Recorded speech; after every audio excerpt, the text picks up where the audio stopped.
Alright, so Deathwall build. This is the Deathwall itself, the turrets on it.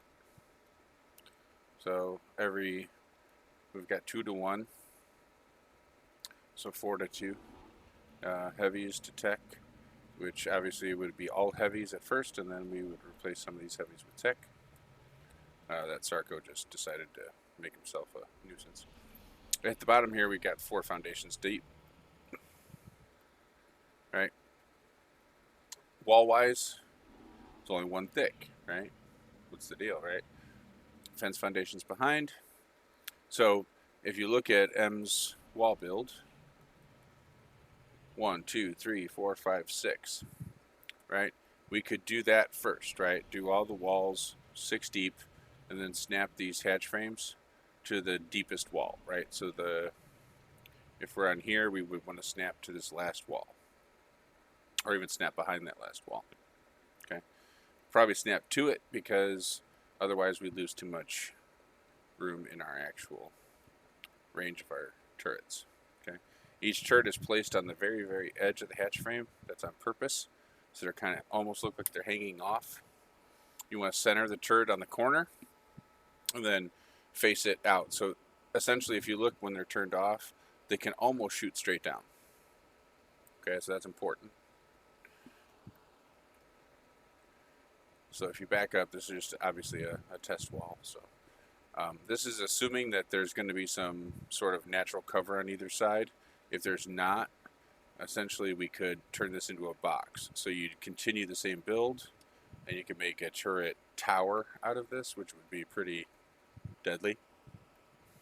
Maybe out front of a base. Because as you'll see, once we close this off, there won't be any of us going in or out of this wall either, right? So this is going to be a solid wall. It's not impenetrable, but it is going to be much more difficult and much more expensive to get through. So first, defense, turrets. But there are soakers, right? So we've got stegos, we've got golems, we've got world turtles, all kinds of soakers, right? So there's a pretty good chance we're going to run out of ammo at some point. That's why the turrets are 2 to 1. Because, again, element shards power the tech turrets, and they do knockback. But the auto turrets we can probably arm a little bit more effectively with, as many bullets as we can put in them. But at some point, especially stegos, will soak this wall.